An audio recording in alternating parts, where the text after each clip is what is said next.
हमारे पति हैं, आपसे बहुत अनंत प्रेम करें, हमें क्या मतलब, हम तो चले अपने। नारद जी आग लगा करके चलते। अब माता पार्वती की स्थिति हुई,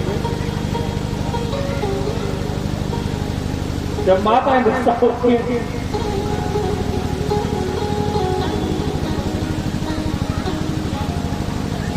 हमारे गार्जियन हमें बता रहे थे, बोले महाराज जी सभी पुरुषों का एक ही कंडीशन है, जब माता गुस्सा होती है तो रोटी मिलेगी कि नहीं कोई पता नहीं।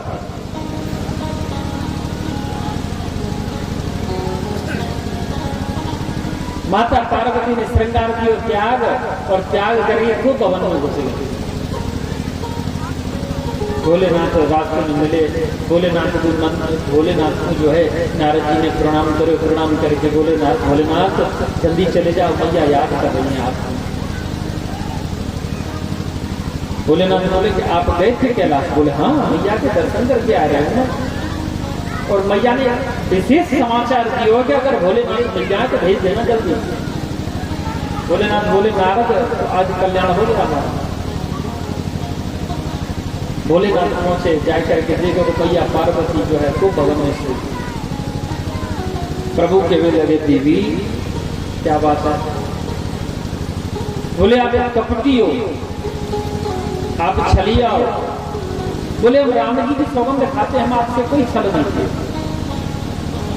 बोले जब छल नहीं किया तो आज तक आपने ये क्यों नहीं बताया कि आपके गले में जो नरमंडमाला है वो किसका है?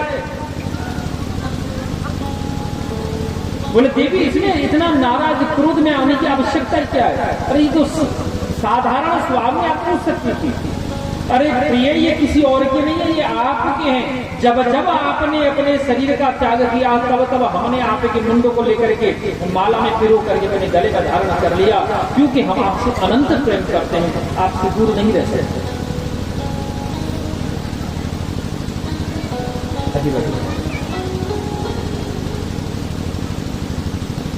हम आपसे दूर नहीं रह सकते।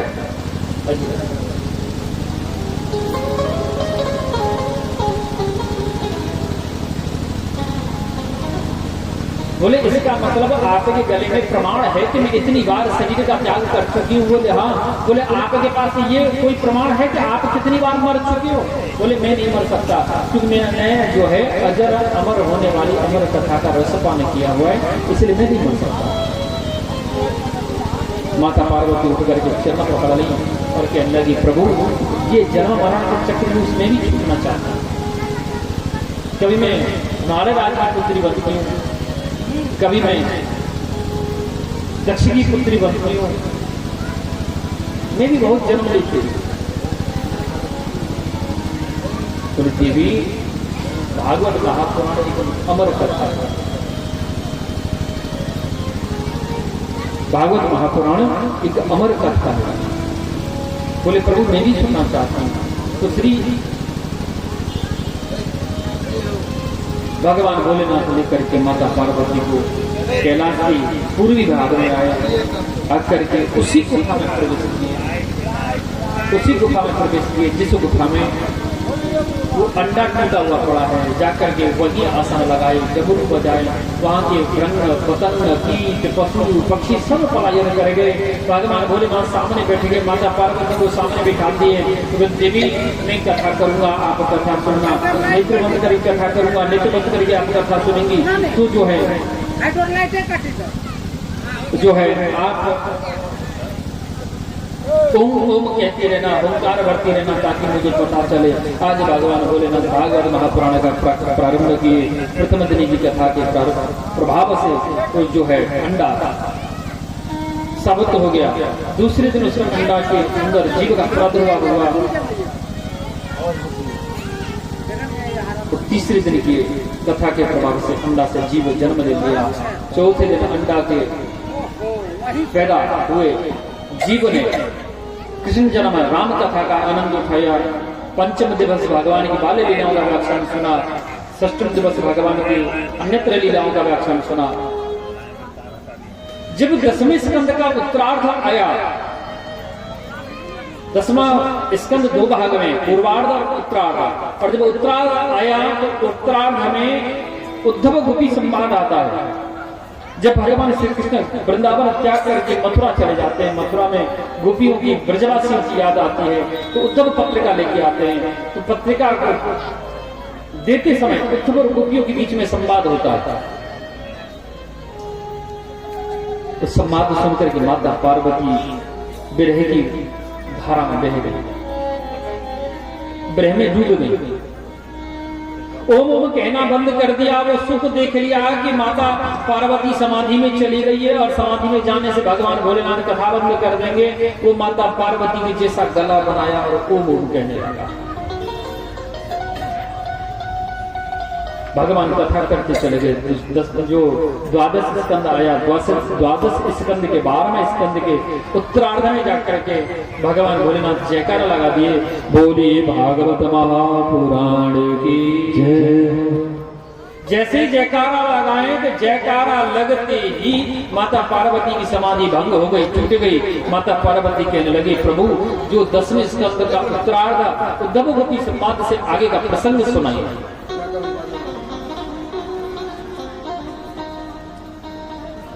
बोले देवी कथा तो पूरी हुई। माता पार्वती बोली, मैंने कथा को नहीं सुना। बोले जब तुमने नहीं सुना तो कौन सुन रहा था? पीछे से ओम की आवाज आई। भोलेनाथ मुड़ के देखे तो एक सुख कथा सुन रहा है। सुख कथा सुन रहा है। भगवान को क्रोध आ गया, त्रिशूल उठाए मारने के लिए। जैसे मारने के लिए त्रिशूल उठाए तो सुख उड़ने लगा। उड़ता हुआ उत्तरी भाग में दौड़ा, उड़ते हुए श्री बद्रीनाथ धाम में आया। वहां एक सामने प्रास नामक आश्रम है, वहां रहते हैं श्री पाराशर नंदन के सुपुत्र भगवान नारायण के अंश अवतार भगवान वेदव्यास अपनी पत्नी माता विठवा देवी के साथ निवास करते। माता विठवा देवी ऋतु मास का स्नान करके चतुर्थ दिन केश शुद्ध करके केश सुखा रही है। उसी समय उनको उभाई आई, मुख खुला। जैसे मुख खुला वो सुख वायु बन करके मुख में प्रवेश करके गर्भ में जाकर के बैठ गया, जिससे वो गर्भवती हो गई। वेदव्यासी को आता, वेदव्यासी ने भोलेनाथ को आता देखा तो भोलेनाथ को प्रणाम किए, प्रभु आइए, स्वागतम, आइए, बहुत बड़ी कृपा की जो आपको दर्शन दिए। बोले वेदव्यास तेरी कुटिया में मेरा चोर घुस के आया है। वेदव्यास हंसने लगे। बोले प्रभु अगर यही बात नारायण भगवान कहते कि मेरा चोर घुस के आया है, हो सकता है उनकी लक्ष्मी मैया को चोरी कर लिया होगा। अगर ब्रह्मा जी कहते कि मेरा चोर घुस के आया है, हो सकता है उनके वेद शास्त्र पुराण चोरी कर लिया होगा। अगर आपके पास क्या है जो आपका चोरी हो गया? आपके स्वतंत्र नंबर है, डमरू है, त्रिशूल है, कमंडल है और कुछ है। बोले वेदव्यास वो मेरी अमर होने वाली अमर कथा को पान कर लिया, चोरी से सुन लिया। दंडवत प्रणाम किए, वेदव्यास दंडवत लेट करके प्रणाम किए। बोले प्रभु हे भोलेनाथ, मैंने आपका नाम सुना था भोलेनाथ, लेकिन आप कितने भोले हैं यह यथार्थ आज मैंने देख लिया। भोलेनाथ बोले क्या देख लिया आप? वेदव्यास बोले प्रभु जो अमर होने वाली अमर कथा को रसपान कर लिया है, क्या वो आपके हाथ से मृत्यु को प्राप्त होगा? वेदव्यास के ऐसे वचन सुन करके भोलेनाथ का ध्यान भंग हो गया। तब उनको याद आई, अरे जब उन्होंने ध्यान लगा के देखा वो कोई साधारण सुख नहीं है, वो भगवान किशोरी राधा माधव का पालतू पुत्रवत सुख है, जो जन जन में भागवत धर्म का प्रचार करने के लिए आया है। और देख करके श्री सुखदेव जी को प्रणाम किए भोलेनाथ और वहां से चले गए।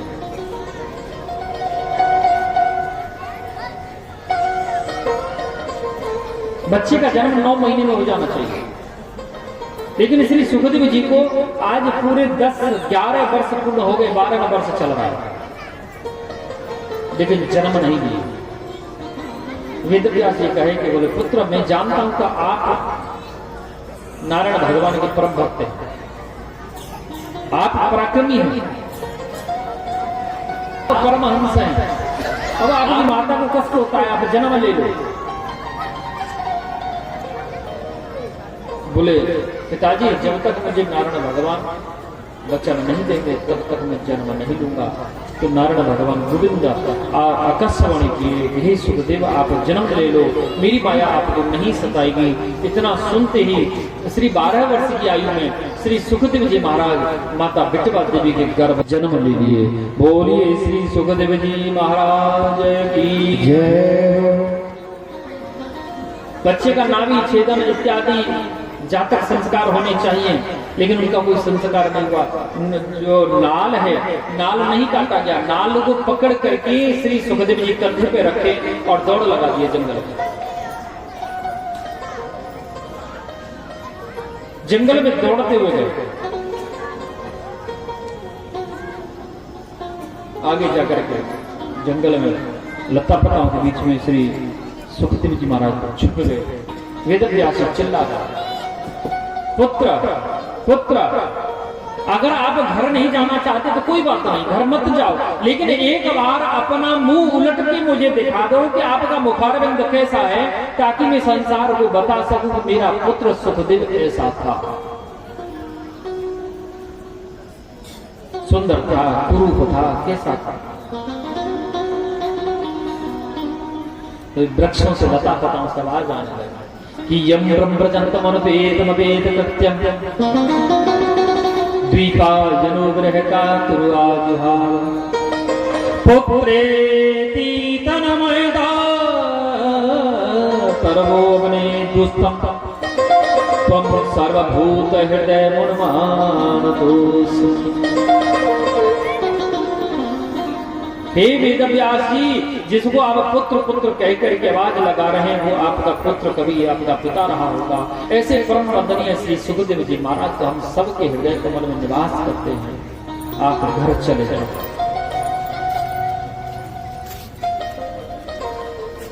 सुन करके श्री वेदव्यास जी वापस सामग्रास में आए। सरस्वती नदी का किनारा है। वेदव्यास के मन में बड़ी कष्ट होने लगा। एक दो संतान हुई, उसका भी मुंह नहीं देखे वो कैसे अच्छी एक वैराग्य आने लगा। एकदम तपस्या करने के लिए जैसे बैठे तो उनके मन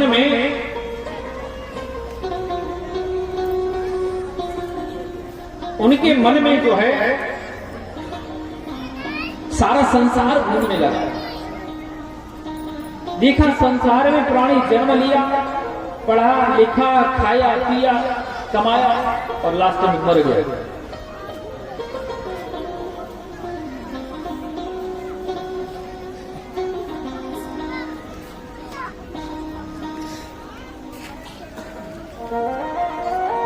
खाना कमाना हमारे जीवन भर का,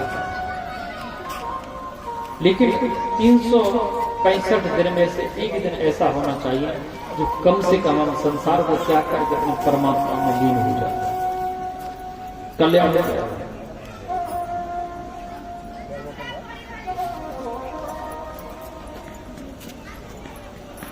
लेकिन कुछ लोग क्या करते हैं, बस कमाओ कमाओ गमाओ। दीन कहे धनवान सुखी, एक कंजूस था सिर्फ कमाने पे ध्यान दिया, और ये प्रत्यक्ष प्रमाण हमने देखा है। रसीद देख बैठ नीचे को सिला,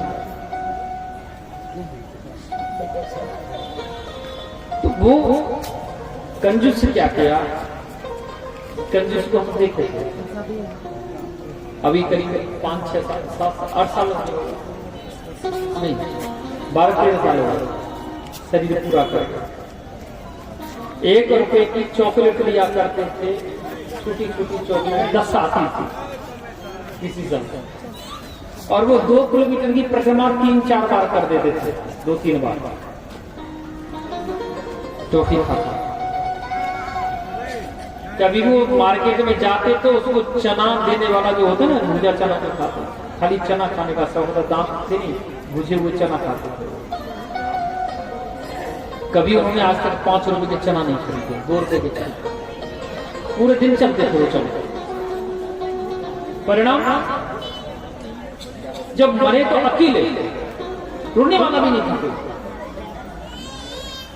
एक बेटा और बहू, वो भी बेटा अमेरिका में वैज्ञानिक है, उसने वहीं से मैंने चाचा था वो फोन कर दिया, बोले चाचा जी जला उला करके जो भी होता है ब्राह्मण वाला क्रियाकर्म करा देना, मैं नहीं आ पा रहा।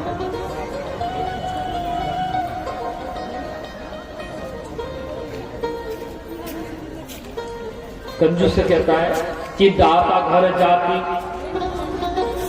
कि दाता घर जाती, कदर नहीं पाती, तू मेरे घर आइए बधाई बांट बावरी।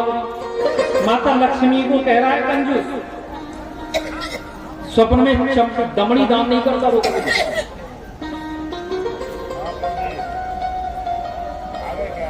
खाना कमाना जीवन भर का, लेकिन एक समय ऐसा होना चाहिए जिससे हमारे जो संस्कार हैं वो जीवित रहे, हमारा जो संबंध है एक दूसरे के भाईचारे का संबंध है वो जुटा बना रहे। ऐसा आयोजन हमेशा साल में एक बार अवश्य होना चाहिए। रोज समय में मत करो, कौन कहता है कि आप रोज करो, हर 8 दिन में 10 दिन में 15 दिन में करो, मत करो, साल में एक बार करो। कम से कम हमारे सगे संबंध, जो हमारे संबंध है एक दूसरे से भाईचारे वो जीवित रहे। एक तो मोबाइल ने संबंध खत्म कर दिए, एक बेड पे दोनों पति पत्नी सोए लेकिन कोई संबंध नहीं है, उसी करवट उधर उसी करवट उधर, अपने लगे कोई फटाफट।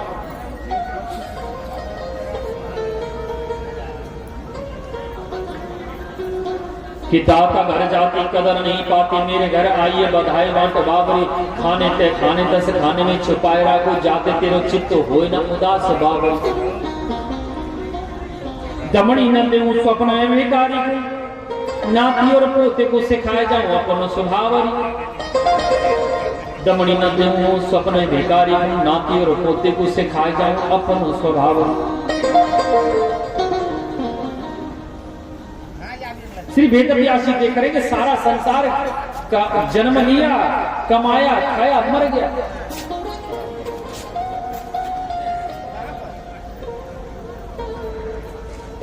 सबको इसी स्थिति में देखे तो उनके मन में बड़ा कष्ट हुआ।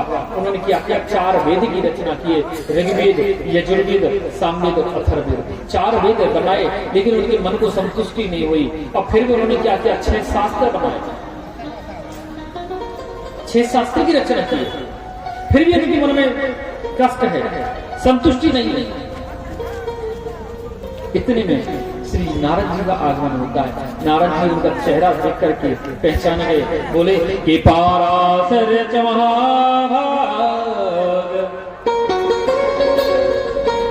भवतम कच्चिदात्मन परितुष्य शरीरम आत्मा मानस एवचा। पाराशर से महाभागा, हे पाराशर नंदन, क्या कष्ट है आपको बताओ तो सही, आपको कौन सा कष्ट है जो आप इतने दुखी हैं? पाराशर नंदन श्री वेदव्यास महाराज नारद जी के चरण में गिरे, गुरुदेव मेरी रक्षा करो, मैं बड़ा कष्ट में हूं। मैं देखा हूं कि सारा संसार जन्म और मरण की चक्र में फंसा हुआ है। उनके लिए मैं 4 वेद की रचना किया, मेरे मन को संतुष्टि नहीं हुई, फिर 6 शास्त्र बनाया, फिर भी मेरे मन को कष्ट है, मन को जो है संतुष्टि नहीं है, अंदर में संतुष्ट नहीं है। ऐसा क्या करूं? बोले इसकी बात नहीं, बुढ़ापा आ गया, कितना करूं? बोले संत के चरण कमल का आश्रय ले लो, कल्याण हो गया। बोले मेरी बस की बात नहीं। बोले जब संतों के चरण का आश्रय लेकर के एक दासी का बालक रामदास से, वो संत की कृपा से, संत के चरण कमल का आश्रय लेकर के आपके सामने देवर्षि नारद बन सकता है, तो क्या आप एक भागवत महापुराण की रचना नहीं कर सकते?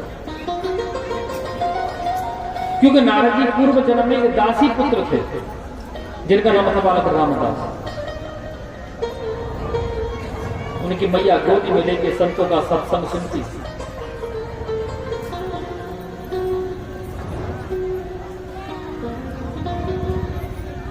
सत्संग का इतना असर आया कि उन्होंने द्वादश अक्षर मंत्र का जाप करके और शरीर को त्यागा और देव ऋषि नारद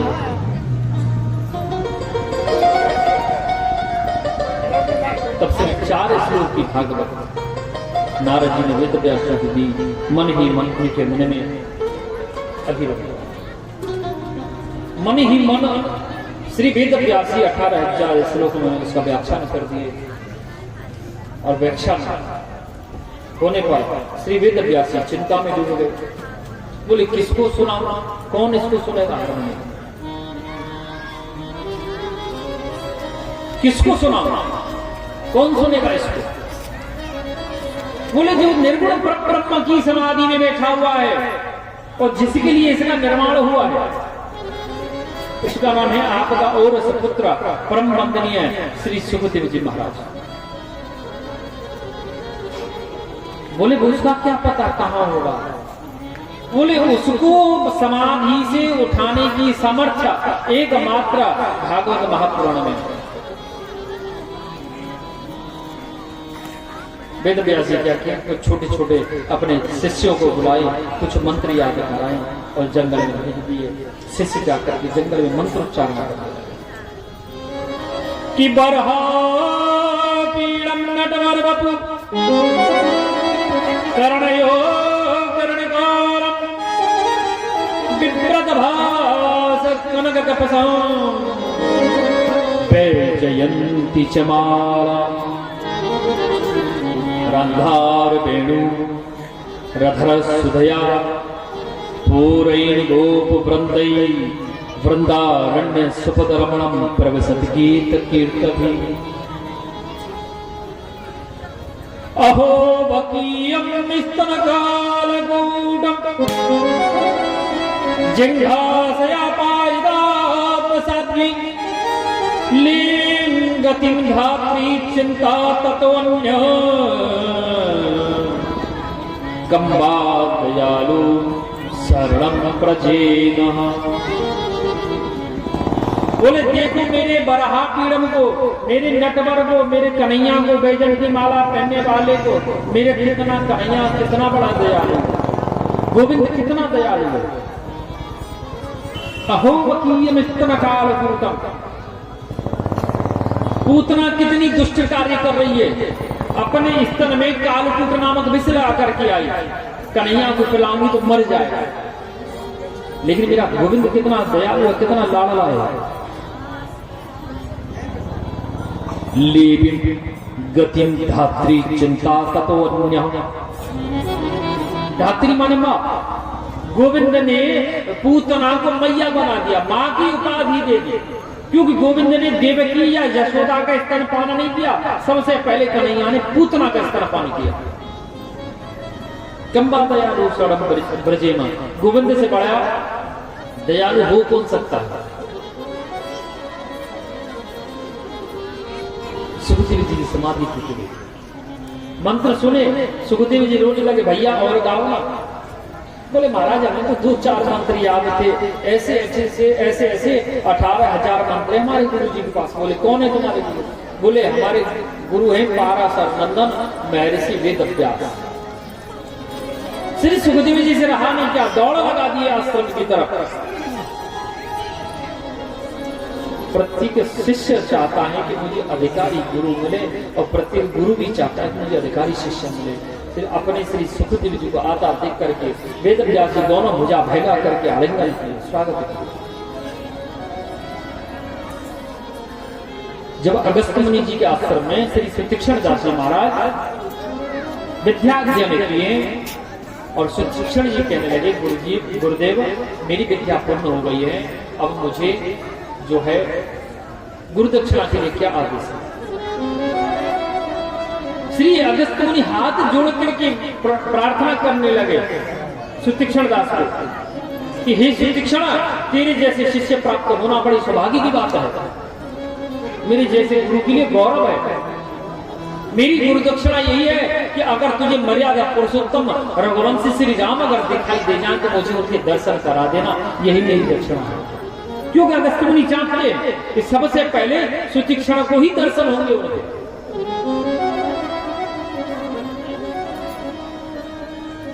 श्री वेद व्यास जी ने सुखदेव जी का आज नाभि छेदन कराया, मुंडन संस्कार कराया, यज्ञोपवीत कराया और संपूर्ण श्रीमद् भागवत महापुराण का ज्ञान उनको प्रदान किया।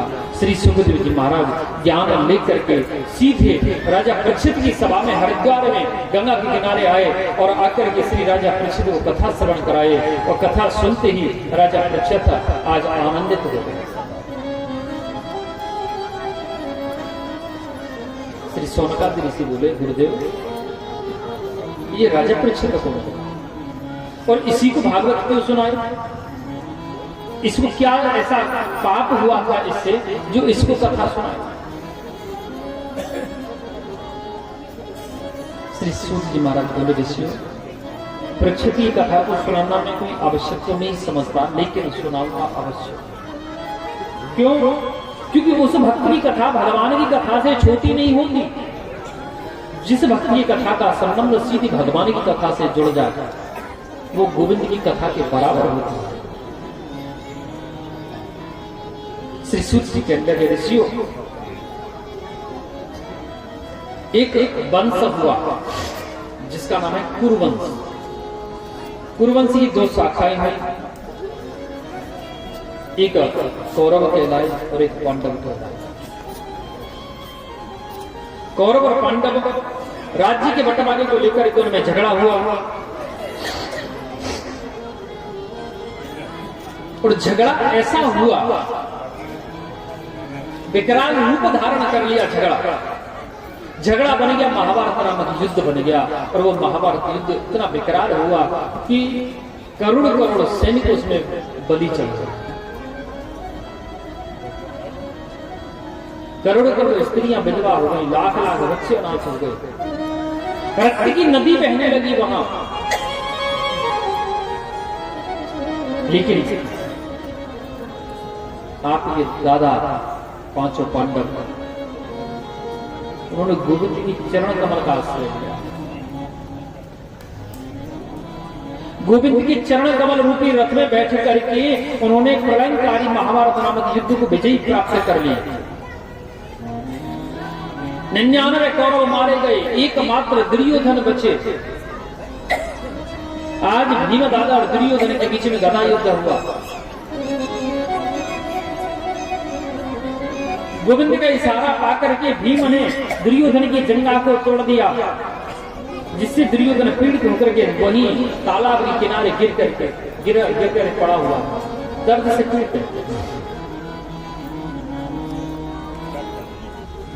पीड़ित है, तड़प रहा है।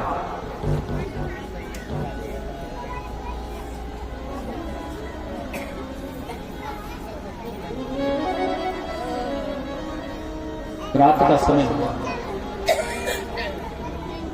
रात के समय में गुरु द्रोणाचार्य का पुत्र अश्वत्थामा आया। कहने लगा, बोले मित्र तुम्हारी ये दशा कैसे है बताओ तो। बोले मित्र मैं मर रहा हूं, मुझे मर रहा, लेकिन मुझे पश्चाताप ये है कि मेरे पांचों पांडव जीवित हैं।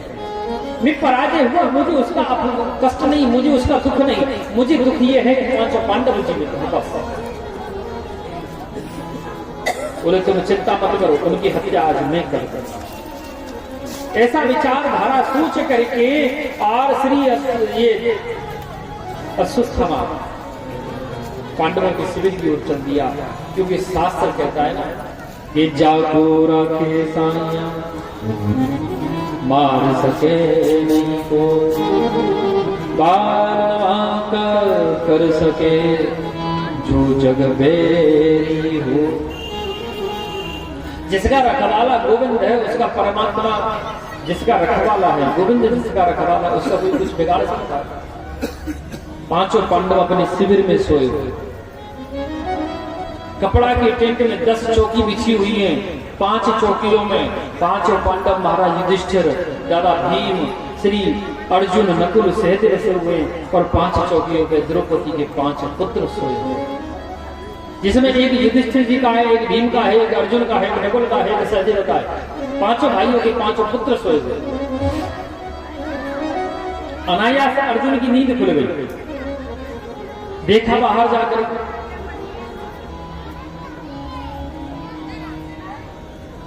कि गोविंद हाथ में लकड़ी लेकर के, हाथ में डंठा लेकर के घूम रहे हैं चारों तरफ, पेटी के चारों तरफ। अर्जुन बोले गोविंद, कन्हैया बोले अर्जुन क्या बात है, सोए नहीं आप? अर्जुन बोले प्रभु हम तो सोएंगे, लेकिन आप भी तो आराम करो, क्योंकि हम तो इसलिए सोएंगे कि हमारा रखवाला ही गोविंद है, कन्हैया है, तो हमें काय की चिंता।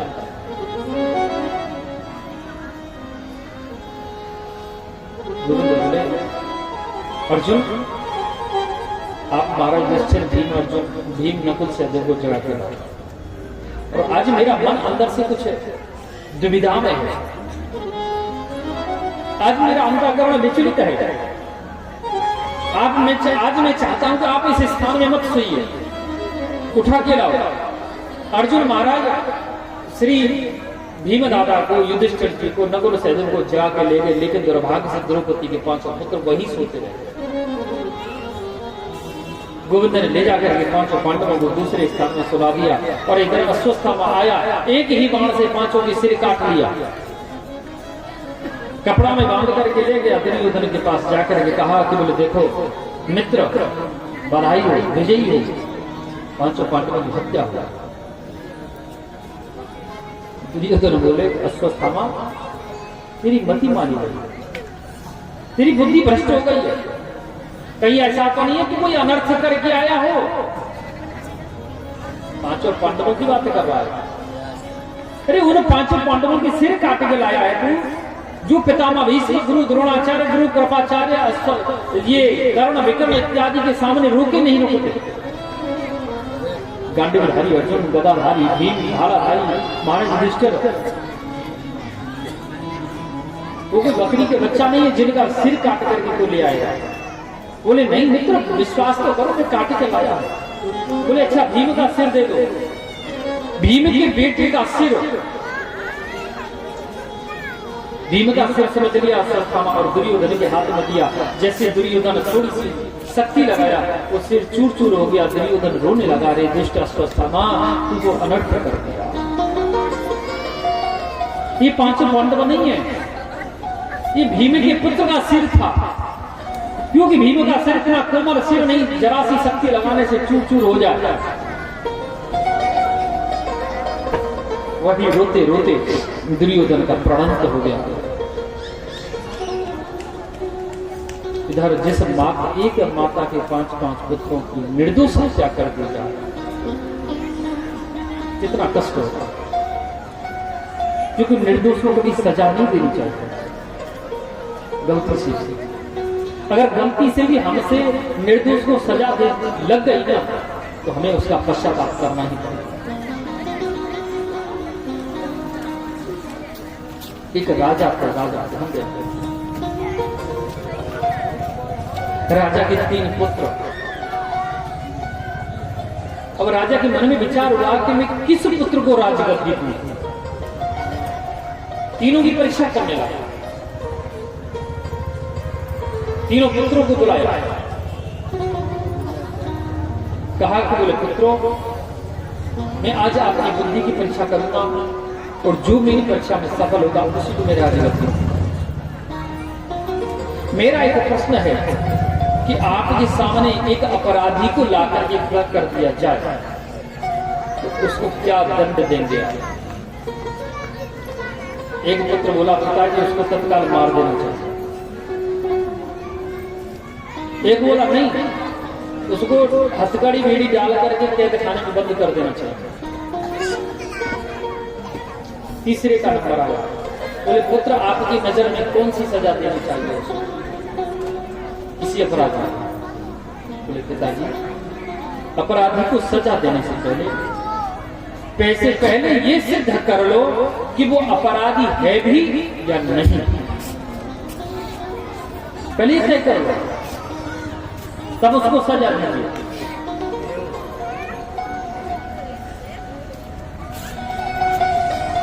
तो राजकुमार अपने पिता को एक कहानी सुनाएगा, ध्यान देना है कहानी में, कि एक राजा था, राजा के पास एक सुख रहता था, सुख बहुत प्रिय था। उसकी वाणी से, उसके व्यवहार से राजा बहुत प्रसन्न रहता था। समय निकलता जा रहा है। एक दिन ऐसा समय आया कि एक दिन सुख को कहने लगा, बोले महाराज अगर आपकी आज्ञा हो तो मैं अपने माता पिता भाई बंधु कुल खानदान से मिल के आ जाऊं। बहुत समय हो गया, मिला भी नहीं। राजा बोले देखो मित्र, आपके ऊपर हम बहुत विश्वास करते हैं, आप जाएंगे तो सही, लेकिन आप